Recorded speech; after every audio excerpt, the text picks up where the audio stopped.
Bismillahirrahmanirrahim. Assalamualaikum warahmatullahi wabarakatuh. Kembali lagi bersama kami di acara Bisalah Ramadan, di mana saya Wayasri sebagai host pada kegiatan sore hari ini. Pada sore hari ini kita akan kedatangan narasumber yang Masya Allah Tabarakallah, yaitu Ustadz Syarifuddin, di mana Ustadz akan membawakan tema yang berjudul Ramadan Bulan Al-Quran.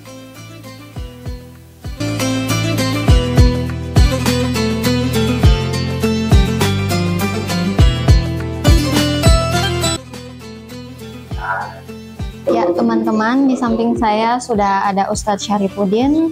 Assalamualaikum Ustadz. Waalaikumsalam warahmatullahi wabarakatuh. Ya, bagaimana kabar Ustadz pada? Alhamdulillah sehat. Ya, kita langsung saja kepada Ustadz, disilahkan untuk memaparkan materi tentang Ramadan bulan Al-Quran. Baik, terima kasih. Assalamualaikum warahmatullahi wabarakatuh.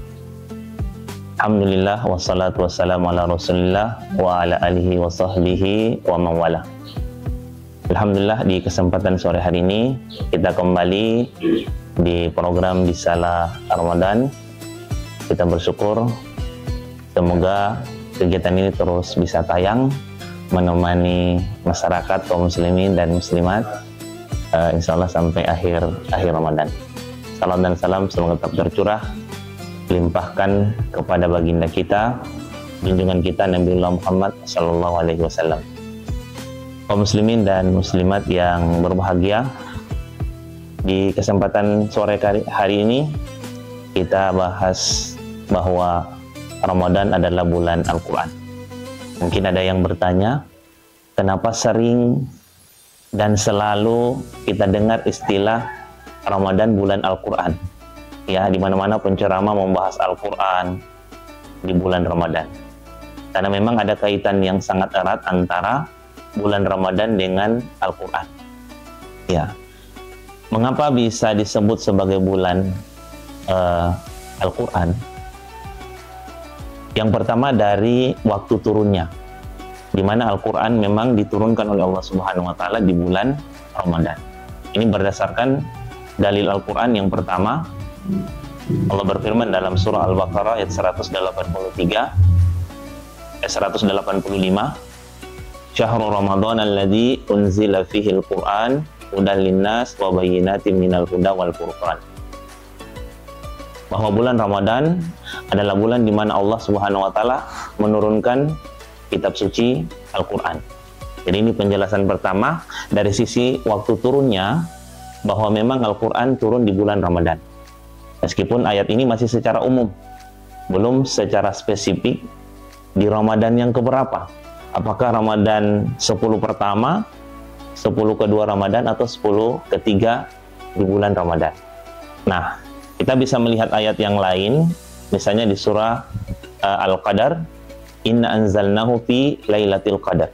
Sesungguhnya kami menurunkannya di malam Lailatul Qadar. Nah, ini namun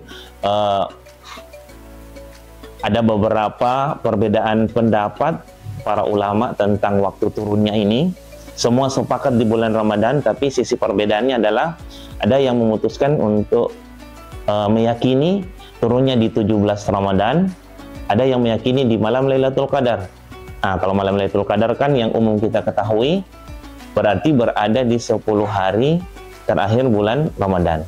Ya, sama dengan ayat yang satunya, Inna anzalnahu fi lailatin mubarakah. Sesungguhnya kami menurunkannya di malam yang penuh dengan keberkahan. Nah, ada yang meyakini keberkahan itu adalah malam Lailatul Qadar, berarti dia meyakini di 10 terakhir Ramadan. Namun yang meyakini di 17 Ramadan pun berdasarkan ada dalil, ya, ada satu riwayat, dalam riwayat itu dikatakan, sahabat itu mengatakan, saya tidak ragu bahwa memang benar Al-Quran turun di 17 Ramadan, atau tepatnya di peristiwa Perang Badar.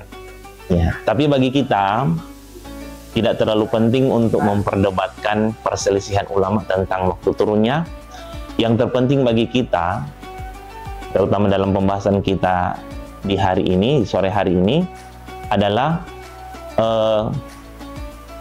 kenapa Al-Quran selalu dikaitkan dengan bulan Ramadan selain dari waktu turunnya.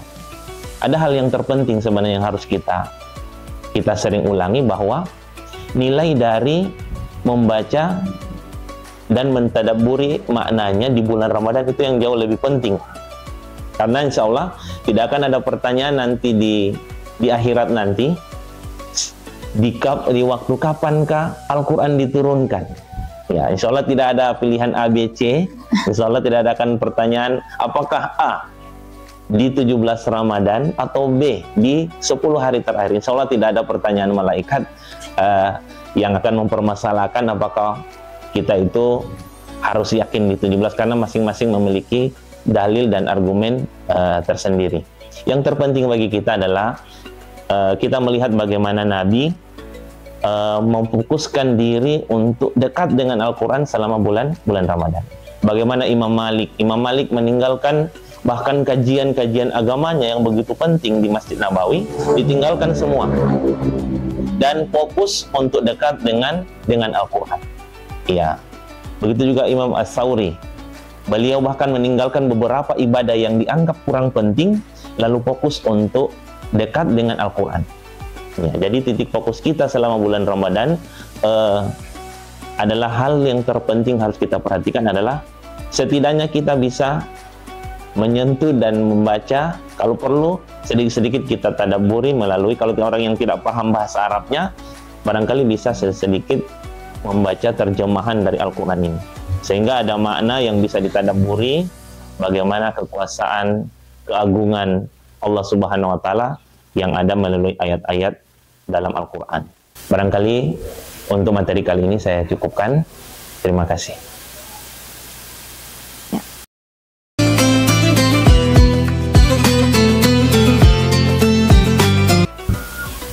Ya, Masya Allah, terima kasih Pak Ustadz atas materi yang sangat bermanfaat.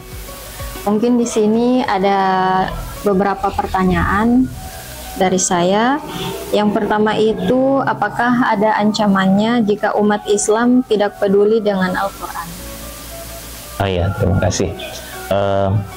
Apakah ada ancamannya ketika umat Muslim semakin tidak peduli dengan Al-Quran?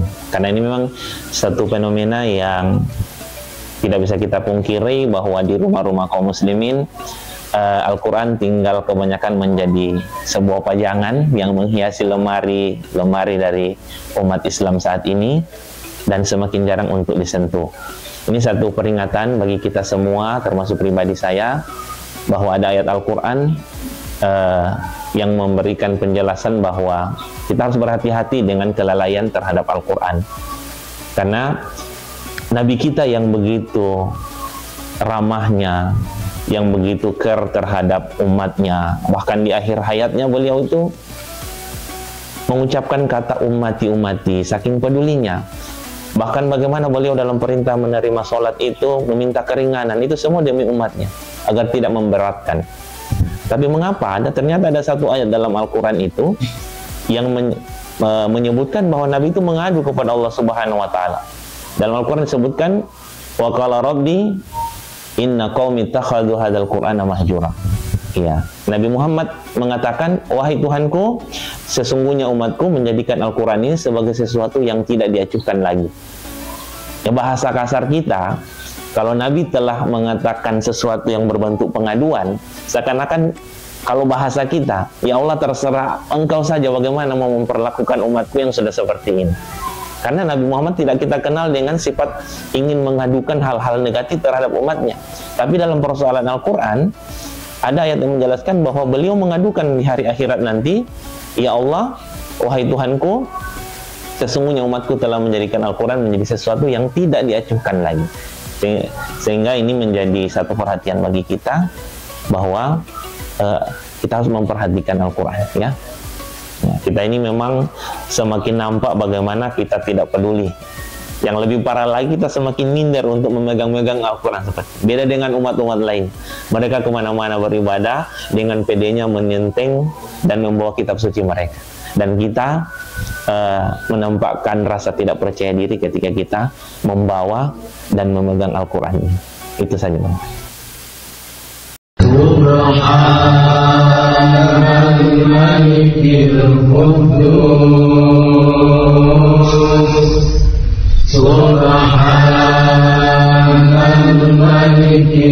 Quddus, Subhanal Malikil Quddus,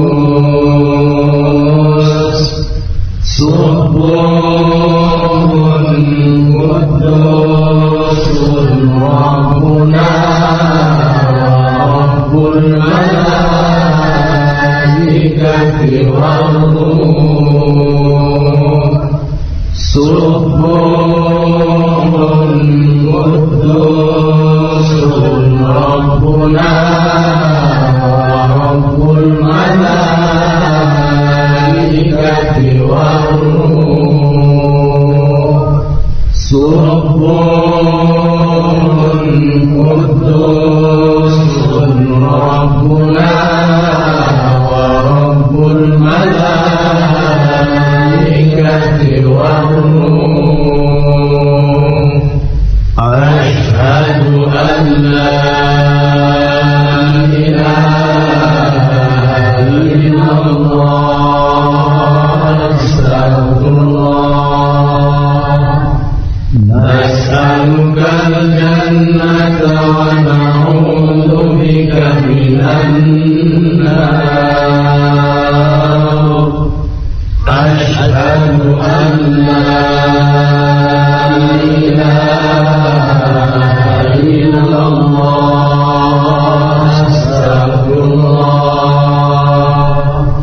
Nas'aluka al-jannata wa na'udzu bika minan nar. Asyhadu an la ilaha illallah, astagfirullah. Nas'aluka al-jannata wa na'udzu bika minan nar.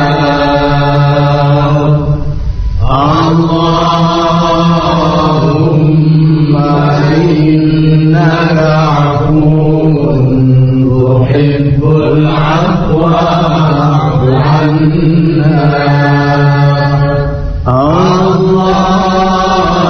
Allahumma innaka afuwwun tuhibbul afwa fa'fu 'anna. Allahumma innaka afuwwun tuhibbul afwa fa'fu 'anna ya karim.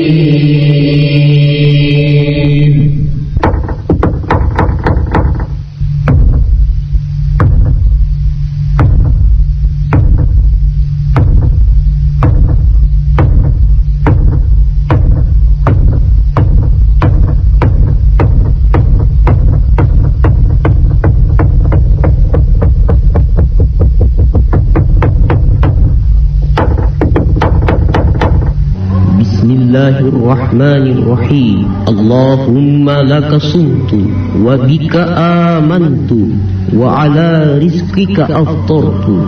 Dhahaba al-dhama wa batallatil uruq. Allahumma inni as'aluka an taghfir li bi rahmatika ya arhamar rahimin. Allahu akbar, Allah.